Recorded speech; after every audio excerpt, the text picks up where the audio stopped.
ഈ ഉലുവ കഴിക്കുന്നതുകൊണ്ട് നമുക്ക് വണ്ണം കുറയ്ക്കാൻ പറ്റുമോ? ബദാം കഴിച്ച് നമ്മുടെ ഓവർ വെയിറ്റും ചാടിയ വയറും അകത്തോട്ട് കയറ്റാൻ പറ്റുമോ? വണ്ണം കുറയ്ക്കാൻ എന്തെങ്കിലും മരുന്നുകളുണ്ടോ? ഈ എന്തെങ്കിലും പ്രോട്ടീൻ ഷേക്കുകൾ കുടിച്ചുകൊണ്ട് അല്ലെങ്കിൽ കുടിക്കാനുള്ള മരുന്ന് കഴിച്ചുകൊണ്ട് വണ്ണം കുറയ്ക്കാൻ പറ്റുമോ? ഒരുപാട് ആൾക്കാർ ചോദിക്കുന്ന ഒരു സംശയമാണ്. നമസ്കാരം, ഞാൻ ഡോക്ടർ ബിപിൻ ജോസ്.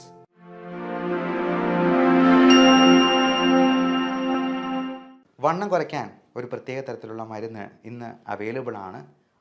അത് ഫാറ്റ് ബേൺ ചെയ്യാനായിട്ട് നമ്മളെ സഹായിക്കുന്ന ആൽഫ സൈക്ലോഡെക്സ്ട്രിൻ എന്ന് പറയുന്ന ഒരു തരത്തിലുള്ള പ്രത്യേക മരുന്ന് നമ്മൾ ഭക്ഷണത്തിന് മുൻപ് ഓരോ ടാബ്ലറ്റ് രൂപത്തിൽ 3 നേരം കഴിച്ചെന്നാൽ ഈ പറഞ്ഞ വണ്ണം കുറയ്ക്കാനായിട്ട് സഹായിക്കുന്ന FDA അപ്രൂവ്ഡ് ആയിട്ടുള്ള ഒരു മരുന്ന് തന്നെയാണ്.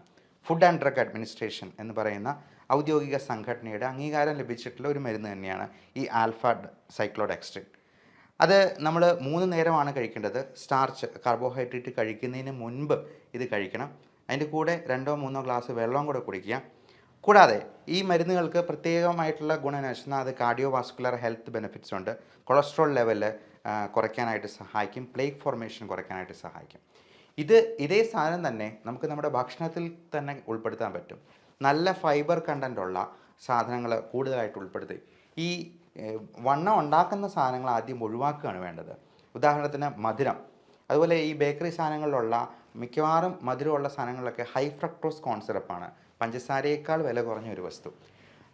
അങ്ങനെയുള്ള കാര്യങ്ങൾ ഒഴിവാക്കുക. മൈദ അടങ്ങിയിട്ടുള്ള പൊറോട്ട മാത്രമല്ല കേട്ടോ, ബണ്ണ്, ബ്രെഡ്, ബിസ്ക്കറ്റ് എല്ലാം മൈദയാണ്. അപ്പോൾ ഇതെല്ലാം ഒഴിവാക്കുക തന്നെ ചെയ്യണം. പിന്നെ നമുക്ക് കഴിക്കാതിരിക്കാൻ പറ്റാത്തൊരു സാധനം ഉണ്ടല്ലോ, ചോറിന് പകരം എന്നാൽ ചോറ് ഒഴിവാക്കി ഞാനൊരു 5 ചപ്പാത്തി കഴിക്കുന്നുള്ളൂ എന്ന് പറഞ്ഞാൽ ഒരു ഗുണമില്ല. കാര്യം ഇപ്പോൾ ചപ്പാത്തിയിൽ വരുന്ന ഈ ഫ്ലോർ തന്നെ വളരെ ഹൈ ഗ്ലൈസമിക് ഇൻഡെക്സ് ഉള്ള വളരെ റിഫൈൻഡ് ആയിട്ടുള്ള ഒരു തരം ഗോതമ്പ് പൊടിയാണ്. അത് കഴിക്കുന്നതുകൊണ്ട് പ്രത്യേകിച്ച് ഒരു ഗുണമില്ല. ചോറ് ഉപേക്ഷിച്ചിട്ട് ഇത് കഴിക്കുന്നുണ്ട്. 2 ചപ്പാത്തി കഴിച്ചിട്ട് നമ്മൾ അതിന് കൂടെ ഒത്തിരി സാലഡും ഒക്കെ കഴിച്ചെന്നാൽ നമുക്ക് അത്രയെങ്കിലും കാലറി കുറയ്ക്കാമെന്ന് മാത്രം. പിന്നെ ഈ ഉലുവ പോലത്തെ സാധനങ്ങൾ തീർച്ചയായിട്ടും നമുക്ക് വണ്ണം കുറയ്ക്കാനായിട്ട് സഹായിക്കും എന്ന് കരുതി ഞാൻ ഉലുവ കഴിച്ചു എൻ്റെ വണ്ണം കുറഞ്ഞിട്ടില്ല എന്ന് പറയുന്നതിൽ കാര്യമില്ല. അതുപോലെ ബദാം ആണെങ്കിലും നമ്മുടെ നല്ല കൊളസ്ട്രോളിൻ്റെ അളവ് വർദ്ധിപ്പിക്കാൻ HDL എന്ന് പറയുന്നതാണ് നമ്മുടെ നല്ല കൊളസ്ട്രോൾ. അതുപോലെ LDL എന്ന് പറയുന്ന ചീത്ത കൊളസ്ട്രോൾ. ട്രൈഗ്ലിസറൈഡ് എന്ന് പറയുന്ന കൊളസ്ട്രോളിൻ്റെ ഒരു വകഭേദം, അതും കൊള്ളുകയല്ലാത്തതാണ്, ആരോഗ്യത്തിന് നല്ലതല്ല. ഇതെല്ലാം കുറയ്ക്കാനായിട്ട് ഈ ബദാമും നമ്മൾ പറഞ്ഞ ഉലുവയും ഒക്കെ സഹായിക്കുന്നതാണ്. ഈ ഉലുവ എന്ന് പറയുന്നത് ഒരു തരത്തിലുള്ള സ്പൈസാണ്. നമുക്കറിയാം, ഉലുവ നമ്മുടെ ആരോഗ്യത്തിന് വേണ്ടി ഉപയോഗിക്കുന്ന ഒരു സാധനമാണ്. നമ്മുടെ സ്പൈസസ് ആയിട്ട് നമുക്ക് കറികളിലൊക്കെ ചേർക്കാവുന്നതാണ്. ഉത്തമനായ ഉലുവ എന്നാണ് പറയുക. അപ്പോൾ ഇങ്ങനെയുള്ള കാര്യങ്ങളൊക്കെ ഉപയോഗിക്കുന്നത് തീർച്ചയായിട്ടും നമ്മുടെ ആരോഗ്യത്തിനെ സഹായിക്കുന്നതാണ്, വെയിറ്റ് കുറയ്ക്കാനായിട്ട് സഹായിക്കുന്നതാണ്. പിന്നെ ഈ പൊടി കലക്കി കുടിച്ച് വെയിറ്റ് കുറയ്ക്കുന്നതിനെക്കുറിച്ച് നമുക്കൊന്ന് വരാം. ഇങ്ങനെയുള്ള ഇപ്പോൾ വിപണിയിൽ അങ്ങനത്തെ പല പൊടികളും അവൈലബിൾ ആണ്. ഇങ്ങനെയുള്ളവരൊക്കെ പറയുക രാത്രിയിലത്തെ ഡിന്നറിന് പകരം ഇത് കഴിക്കണമെന്നുള്ളതാണ്. അവിടെ തന്നെ നമ്മൾ ടെക്നിക്ക് മനസ്സിലാക്കണം. നമ്മൾ ഡിന്നർ ഒഴിവാക്കിയാൽ തന്നെ ഒരു ദിവസം 200 ഗ്രാമോളം വെയിറ്റ് കുറയ്ക്കാൻ പറ്റുമെന്ന് മനസ്സിലാക്കുക. 200 ഗ്രാം വീതം ഓരോ ദിവസവും, അങ്ങനെ 10 ദിവസം കൊണ്ട് നമുക്ക് 2 കിലോ കുറയ്ക്കാം. അപ്പോൾ നമ്മൾ ഈ പൊടി തന്നെ വാങ്ങിച്ച് വലിയ വിലയ്ക്ക് വാങ്ങിച്ച് കഴിക്കേണ്ട കാര്യമില്ല.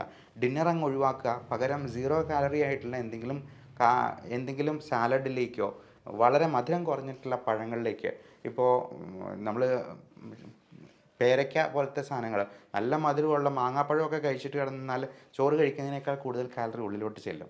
അതുകൊണ്ട് അങ്ങനെയുള്ളതൊന്നും അഭികാമ്യമല്ല. പകരം ഇത്തരത്തിലുള്ള കാര്യങ്ങൾ ചെയ്യാം. പിന്നെ നമ്മൾ സ്ലോ ആയിട്ടുള്ള എക്സസൈസുകൾ പരമാവധി ചെയ്യാനായിട്ട് നോക്കുക. അതോടൊപ്പം ഈ വെയിറ്റ് കുറയ്ക്കാനുള്ള ഏറ്റവും നല്ല മാർഗ്ഗമാണ് നമ്മൾ ഈ കാർബോഹൈഡ്രേറ്റ്സിനെ ഒഴിവാക്കി പകരം ഹൈ ഫൈബർ കണ്ടൻ്റുള്ള സാധനം. ഇപ്പം കപ്പ, ചേന, ചേമ്പ്, മണ്ണിലടിയിൽ വളരുന്ന സാധനങ്ങളെല്ലാം നല്ല ഫുൾ സ്റ്റാർച്ചാണ്. അത് ഒരു സസ്യം അതിൻ്റെ ജീവിതകാലയളവ് മുഴുവൻ ഉപയോഗിക്കാനുള്ള ഊർജ്ജമാണ് സംഭരിച്ചു വെച്ചിരിക്കുന്നത്. എന്നാൽ ചക്ക എന്ന് പറയുന്നത് വളരെ നല്ല സാധനമാണ്. കാരണം അത് മരത്തിലുണ്ടാകുന്ന ഒരു ഫ്രൂട്ടാണ്, ഇഷ്ടം പോലെ ഫൈബർ കണ്ടൻ്റുള്ള ഒരു ഫ്രൂട്ട്. ഈ ചോറിന് പകരം നമുക്ക് ചക്ക കഴിച്ച് നോക്കിക്കേ. ചക്ക കഴിച്ചിട്ട് ഷുഗർ ഉള്ളവരാണെന്നുണ്ടെങ്കിൽ ചക്ക കഴിച്ചിട്ട് അതിന് ശേഷം 2 മണിക്കൂർ കഴിഞ്ഞിട്ടുള്ള ഷുഗറും പിറ്റേ ദിവസം രാവിലെയുള്ള ഷുഗറും ഒന്ന് ചെക്ക് ചെയ്ത് നോക്കണം. ഉറപ്പായിട്ടും നിങ്ങൾക്കൊരു 50 മില്ലിഗ്രാം എങ്കിലും ഷുഗറിൽ കുറവ് കാണിക്കുന്നതായിട്ട് കാണാം മറ്റ് ദിവസങ്ങളെ അപേക്ഷിച്ച്. ഇപ്പോൾ ചോറ് കഴിച്ചിട്ടും അല്ലെങ്കിൽ ചക്ക കഴിച്ചിട്ടുമുള്ളത് നോക്കുക. ഇങ്ങനെയുള്ള സാലഡ് കൂടുതലായിട്ട് കഴിക്കുന്നത് അതിനെ ദഹിപ്പിക്കാൻ നമ്മൾ കൂടുതലായിട്ട് ഊർജ്ജം ചിലവാക്കേണ്ടിയും വരും. അതുകൊണ്ട് അത് കഴിക്കുന്നത് നമുക്ക് കൂടുതലായിട്ട് ഈ ഊർജ്ജം ചിലവാക്കിപ്പിക്കാനും അങ്ങനെ വെയിറ്റ് കുറയ്ക്കാനായിട്ടും സഹായിക്കുന്നതാണ്. അപ്പം വെയിറ്റ് കുറയ്ക്കേണ്ടത് വളരെ അത്യാവശ്യമാണ്. അതിന് വേണ്ടുന്ന കുറച്ച് എക്സസൈസുകളും മാർഗ്ഗങ്ങളും ഉണ്ട്. അതും നമുക്ക് വഴിയെ ഡിസ്കസ് ചെയ്യാം. എല്ലാവർക്കും നല്ല ആരോഗ്യം ആശംസിക്കുന്നു. നന്ദി, നമസ്കാരം.